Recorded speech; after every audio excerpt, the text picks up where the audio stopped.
Hi, I am कंचन जसवानी। आप India daily देख रहे हैं और इस वक्त मेरे साथ सुरेश कृष्णन मौजूद है on my right. He has recently joined the digital wing of India daily. Welcome on. Thank you Kanchan so much. And also मैं ये बताना चाहती हूँ हमारे व्यूअर्स को कि जितने भी आप हमारे डिजिटल पे वीडियोस देखते हो, डिजिटल कंटेंट देखते हो, वो सुरेश मॉनिटर करते हैं। इंडिया डेली के साथ ये इनका फर्स्ट वीडियो है, तो I would like to congratulate him for that first of all. Thank you so much but I would definitely give the credit to the entire team. बहुत अच्छी नींव रखी गई है। आगे बहुत अच्छा उज्जवल भविष्य है। डिजिटल का तो बहुत उज्जवल भविष्य है क्योंकि आगे आने वाली वेव ही पूरी डिजिटल की होनी है। बहुत अच्छी टीम है। काम करने में मजा आएगा। Thank you. अब हम स्टार्ट कर रहे हैं। बात दरअसल हम आज करेंगे यूनाइटेड स्टेट्स ऑफ अमेरिका की। चुनाव होने वाले हैं वहाँ पर, और इसी बीच कमला हैरिस का नाम जो है वो सबसे ज़्यादा चर्चित आ रहा है। हालांकि कमला हैरिस जो है वो अब तक जो बाइडन के लिए ही कैंपेन कर रही हैं।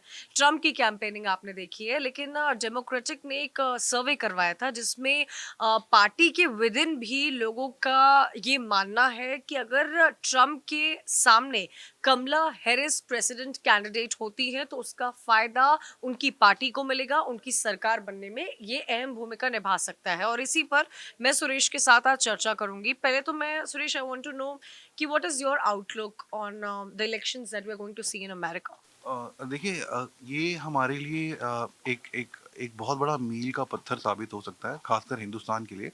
क्योंकि हम लोग चलते फिरते ये इस किस्म की बातें बोल तो देते ही हैं कि नासा में 33% या फिर 45% जो लोग काम कर रहे हैं वो सब इंडियंस हैं। लेकिन इंडियंस इन सब किस्म की आईटी सेक्टर्स में और नीश सेक्टर्स में बहुत ज़्यादा एम्प्लॉयड हो चुके हैं। लेकिन एक बहुत इम्पोर्टेंट जो चीज़ हम लोगों की मिस होती है वो है पॉलिटिकल एरेना में हम लोगों की मौजूदगी। और इंडियंस की पॉलिटिकल एरेना में मौजूदगी होना हमारे ग्रोइंग स्टेचर को बहुत ज़्यादा दर्शाता है, उसकी तरफ इशारा करता है। अब किसी भी देश की पॉलिटिकल स्ट्रक्चर में घुस पाना एक एक बहुत बड़ी अचीवमेंट होती है। और शायद बहुत बहुत सालों से इसको एक एक ब्रेकिंग मोमेंट बोल सकते हैं कि एक women of colour Kamala Harris, जिनका इंडियन ओरिजिन भी है, वो शायद प्रेसिडेंट बन सकती हैं। मैं शायद इसलिए बोल रहा हूँ क्योंकि ट्रम्प की जो पॉपुलैरिटी आजकल है और जो आंकड़े बता रहे हैं पोल्स के मुताबिक, लगता है कि शायद वही प्रेसिडेंट बनेंगे। लेकिन ये सब अभी आकलन है, कभी भी कुछ भी हो सकता है। तो But Suresh, Trump was always popular. It's not that कि आज हमें ट्रम्प पॉपुलर दिख रहा है। Served as a president of United States of America. I heard कि न्यूयॉर्क में तो every tower, third tower you see is Trump tower, and he is a business tycoon. तो मुझे ऐसा लगता है सुरेश, अगर यूएस की जो जनता है, क्योंकि make America great again was then the slogan, and नमस्ते उसने स्लोगन किया था when he was in 2016 back. I am talking about 2016 year. लेकिन एक युवा वर्ग है ना, क्योंकि हम कहते हैं युवा देश का भविष्य, और युवाओं को तब भी ट्रम्प चाहिए था। उसके बाद हालांकि इलेक्शन में जो बाइडेन प्रेसिडेंट बन गए हैं। जो बाइडेन की हेल्थ को लेकर बहुत सारे सवाल हुए हैं। जो बाइडेन की हेल्थ को लेकर इस वक्त उनकी पार्टी में ही उनके अगेंस्ट सुर हो रहे हैं Suresh, and this is not a easy thing.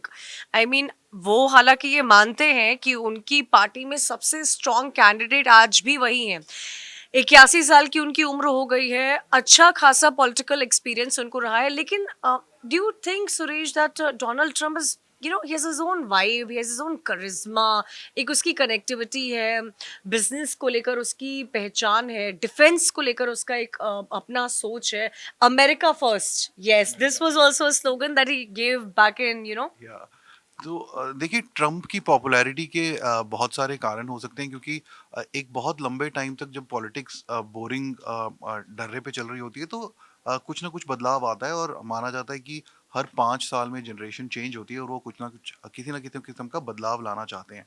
तो आप शायद इंडिया में भी देखोगे तो 10 साल के शासन के बाद थोड़ा सा बदलाव हम लोगों को भी यहाँ पे देखना पड़ा है, जबकि हम लोग आकलन कुछ और लगा रहे थे सब लोग।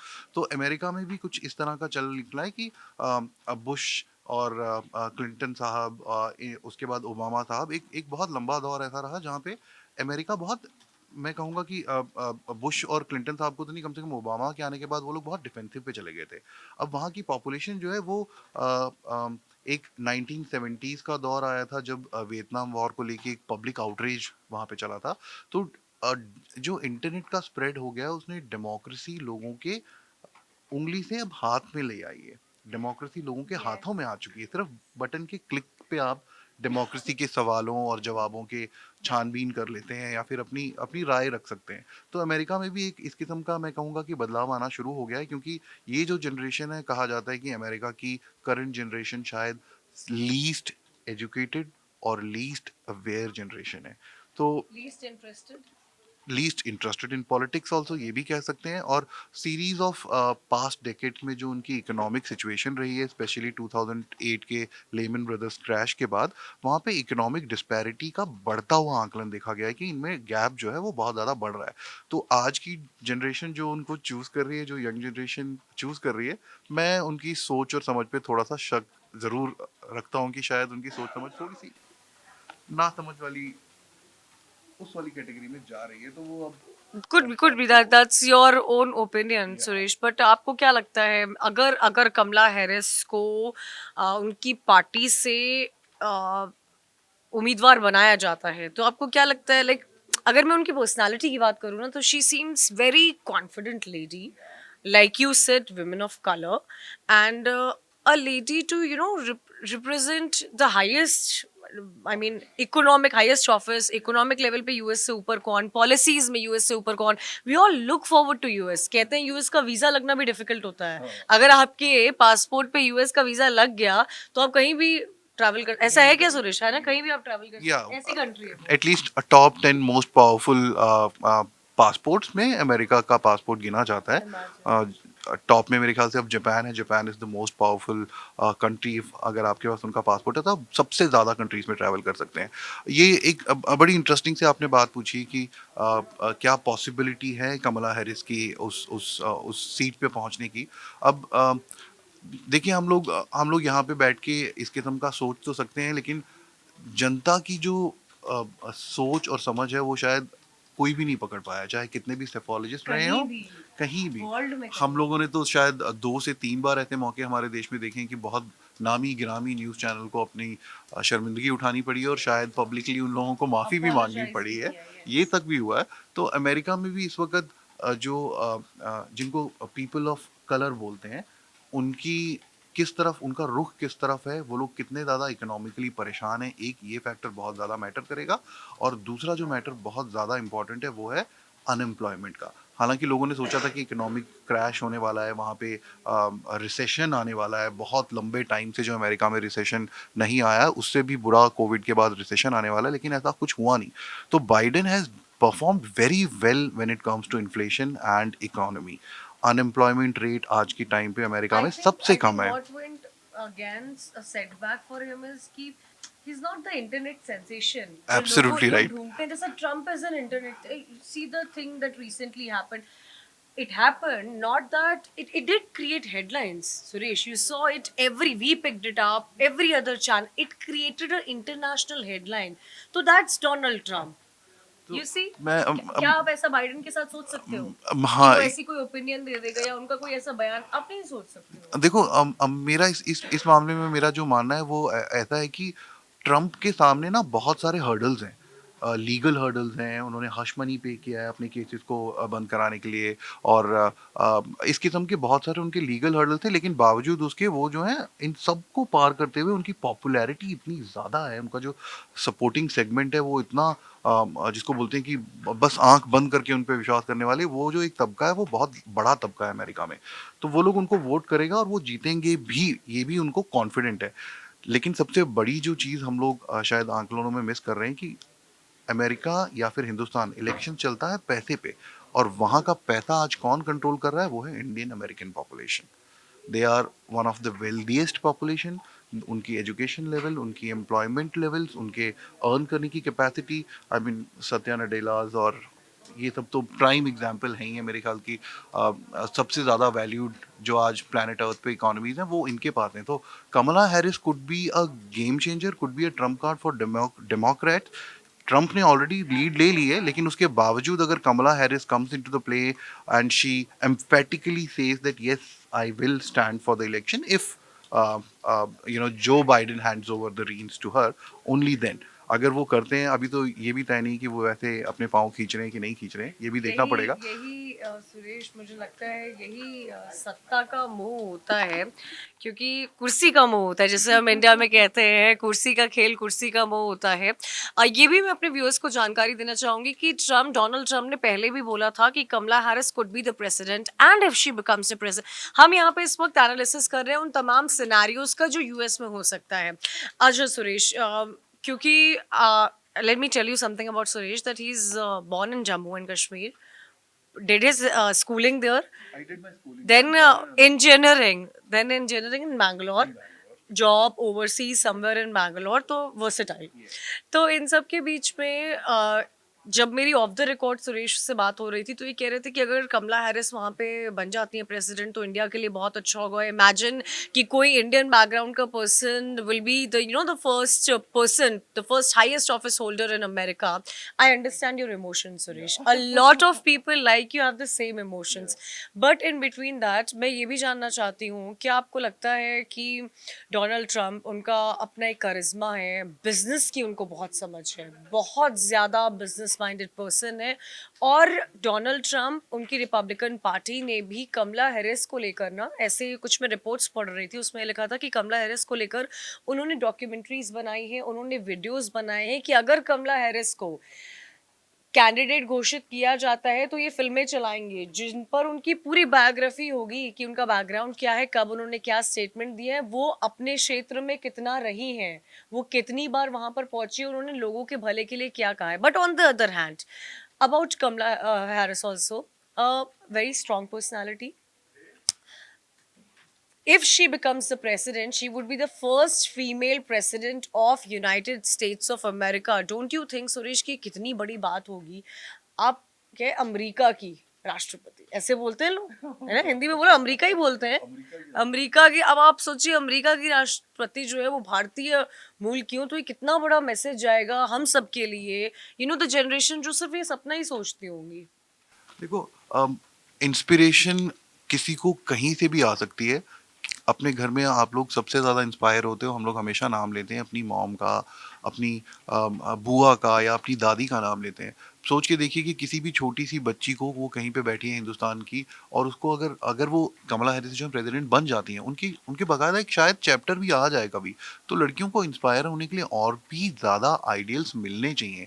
आप मतलब एक एक ऐसे ही मेरी ओपिनियन है कि मैं मानता हूँ कि हमने शायद अपने इतिहास के पन्नों में से जितनी भी साइंटिस्ट महिलाएं रही होंगी, जितनी भी विदुषी रही होंगी, जितनी भी मैं बोलता हूँ कवियत्री रही होंगी, उन लोगों का रिकॉर्ड बहुत कम है हमारे पास। ऐसा तो नहीं हो सकता कि वो नहीं रही होंगी, लेकिन कहाँ है? हम लोग वेद व्यास की बात कर लेते हैं, हम लोग किसी और ऋषि मुनि की बात कर लेते हैं, लेकिन मैथ्स में हम लोग अगर सबसे ज़्यादा आगे रहे हैं तो मैथ्स में कंट्रीब्यूशन लेडीज़ का भी बहुत ज़्यादा है, लेकिन वो कहाँ है? उसमें अगर चर्चा ही नहीं होती। हाँ, हम व्याकरण की बात करते हैं कि पाणिनि की व्याकरण लिखी गई है, तो व्याकरण सिर्फ अकेले उन्होंने तो नहीं लिखी होगी, बहुत सारे शोधकर्ता रहे होंगे और उनमें फीमेल्स भी रही होंगी, क्योंकि हम लोग ये मानते हैं कि 2000 साल पहले तो शायद हम लोग महिलाओं को बहुत ज़्यादा फ्रीडम दिया करते थे, तो उसके हिसाब से वो होनी चाहिए। लेकिन वो सारी विदुषियाँ कहाँ हैं?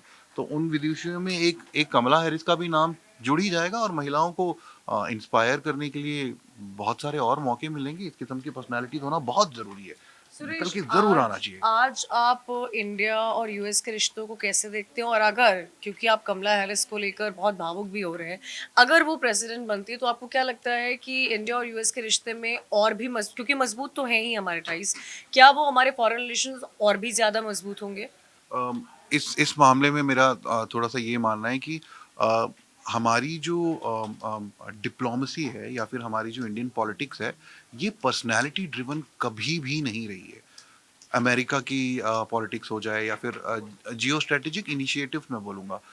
पुतिन हो गए, जो रशिया के हैं, या फिर बाकी जितनी भी कंट्रीज़ हैं, और वहाँ पे जितना भी गवर्निंग स्टाइल है, वो हमेशा पर्सनैलिटी ड्रिवन बहुत ज़्यादा रहा है। आप सोच के देखिए कि एक टाइम ऐसा हुआ करता था कि चाइना और अमेरिका वर कंसिडर्ड एनिमीज़। लेकिन 1970s में one of the presidents decides that हम लोग जाएँगे, उनकी बातचीत होती है, एंड आज आज जो भुगत रहा है अमेरिका, वो अपनी गलतियों के कारण ही भुगत रहा है। शायद वो तब नहीं गए होते और इंदिरा गांधी को सपोर्ट किया होता, तो situation could have been very different. हमारा हमेशा से रहा है, चाहे वो हमारे लाल बहादुर शास्त्री रहे हों, चाहे जवाहरलाल नेहरू रहे हों, और चाहे वो मोदी जी रहे हों। ये आइडियोलॉजिकली एक दूसरे को बिल्कुल भी कहीं पे भी शायद एक आंख भाते नहीं है, लेकिन आप कंसिस्टेंसी देखिए। हमने साफ कहा है कि यार अगर हम लोगों को अच्छा लगेगा, हमारे देश के लिए फायदेमंद है, तो हम करेंगे। अदरवाइज आपको जो करना है कर लीजिए। हम लोगों को जो अचीव करना है 15 सालों में, हम लोग 18 साल लगा लेंगे। लेकिन इसका मतलब ये नहीं है कि हम स्ट्रेटेजिक पार्टनर अमेरिका या फिर रशिया के बन जाएंगे। ठीक ये है। एक हम मुझे लगता है कि मैं इसका credit of course IAS officers को देना चाहूंगा। One last question before we wrap up this. कि like you have seen many governments becoming and कई सरकारें यूएस की मैं बात कर रही हूँ, इंडिया में भी आपने देखा होगा, लेकिन मुझे लगता है अगर आप यंगर जनरेशन की बात करो ना, या थोड़ी सी मिडिल एज जनरेशन की, ओबामा का बहुत जिक्र होता है जब भी हम यूएस की बात करते हैं। हिज स्पीचेस, उनकी लाइफ की बात की जाए, उनकी वाइफ की बात की जाए, उनके परिवार की बात की जाए, उनका अप्रोच, उनकी पॉलिसीज एंड टेररिज्म के खिलाफ जो उनकी आवाज़ थी, जो चीज़ें की गई हैं, आई मीन वंडरफुल, अमेजिंग। मुझे लगता है कि सुरेश, बच्चा बच्चा जानता है who is Obama, who is Michelle Obama. उनका नाम भी आ रहा है। आपको लगता है कि क्या वो क्योंकि आपने तो उनकी बुक भी पढ़ी है, आप उसका ज़िक्र भी कर रहे थे कि बहुत इंस्पायरिंग है। कई बार कई मंचों पर हमने उन्हें बोलते हुए सुना है, चैरिटी, फिलैंथ्रोपी में भी बहुत बिलीव करती हैं। क्या आपको लगता है ऐसी लेडी जिनका एक अलग ऑरा रहा है, ह्यूमैनिटी को लेकर जो हमेशा बात करती आई हैं, वो अपने आप को पॉलिटिक्स में इस लेवल पर डालेंगी? कंचन जी, मेरा मानना ये है कि हर किस्म के लोगों को पॉलिटिक्स में आना ज़रूर है, ताकि हम लोगों को ऑप्शंस तो दिए जाएँ। आज आज के हिंदुस्तान में जिस किस्म के इलेक्शंस हो रहे हैं, हम लोगों के पास ऑप्शंस ही बहुत कम होते हैं। हमें और कोई ऑप्शन रहता नहीं है। तो अगर कोई अच्छा ऑप्शन आ रहा है, जितने ज़्यादा अच्छे ऑप्शन आएँगे, उतना ज़्यादा अच्छा रहेगा पॉलिटिक्स की सेहत के लिए और किसी भी देश की सेहत के लिए। अब जहाँ तक मिशेल ओबामा की बात है, अ, अगर मैं ख़याली पुलाव पकाऊँ तो मैं वाक़ई में चाहूँगा कि she is such an ideal person to be the president of America and leading a nation that is as great as they claim to be.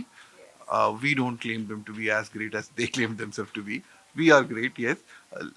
America में पर्सनालिटीज जितनी भी आई हैं लीड करने के लिए, आप इसको कोरिलेट करके देखिए कि इंडियन पॉलिटिशियंस जितने भी प्राइम मिनिस्टर बने हैं, उनकी पर्सनालिटीज अमेजिंग रही हैं।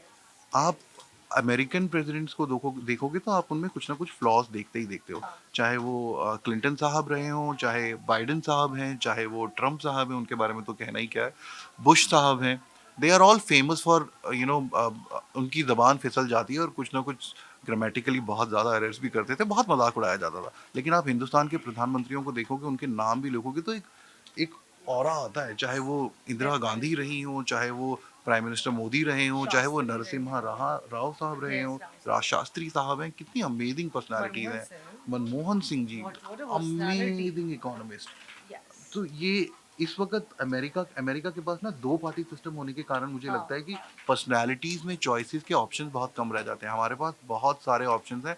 आज भी हिंदुस्तान में शरद पवार जी का नाम लिया जाता है, एक बहुत प्रमुख नेता है। चंद्रबाबू नायडू का नाम लिया जाता है कि एक पाइनियर रहे हैं जो माइक्रोसॉफ्ट को इंडिया में लेके आए हैं। तो ममता बनर्जी हैं, जैसी भी हैं, जैसा भी काम कर रही हैं, लेकिन अपने कोलकाता में अखिलेश यादव उनके साथ तो हमारे पास जो मिक्स ऑफ लीडर्स है, ये बहुत अमेजिंग है। इसलिए मल्टी पार्टी सिस्टम का तो मैं बहुत बड़ा फैन हुई। और मुझे लगता है ये फ्लॉ जो है अमेरिका के पास है कि दो पार्टी सिस्टम होने के कारण उनके पास ऑप्शंस बहुत आज कम आ आज पाते आज हैं। सुरेश, क्योंकि आपने इसका जिक्र किया ना, आज पार्लियामेंट में ऑल पार्टी मीट बुलाई गई थी जिसमें 44 पार्टीज मेरे ख्याल से पहुंची थी, जिसके 55 लीडर्स आए थे। तो इन्हीं की बात को लेते हुए कि क्योंकि वहां पर रिपब्लिक डेमोक्रेटिक दो पार्टीज, यहाँ की पार्टीज आप देखिए, यही है विविध भारत और विविधता का देश है। और इसी के साथ मेरे और सुरेश के साथ अमेरिका की पॉलिटिक्स, अमेरिका के possible scenarios, who could be the presidential candidate right now, पर चर्चा हुई, पर सुना आपने। आई होप आपको काफ़ी इंसाइटफुल इंफॉर्मेशन मिली होगी।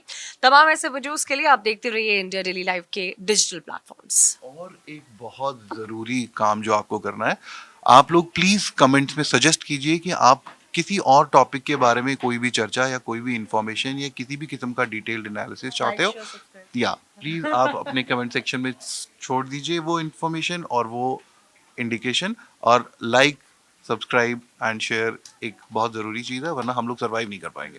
Thank you so much. Thank you.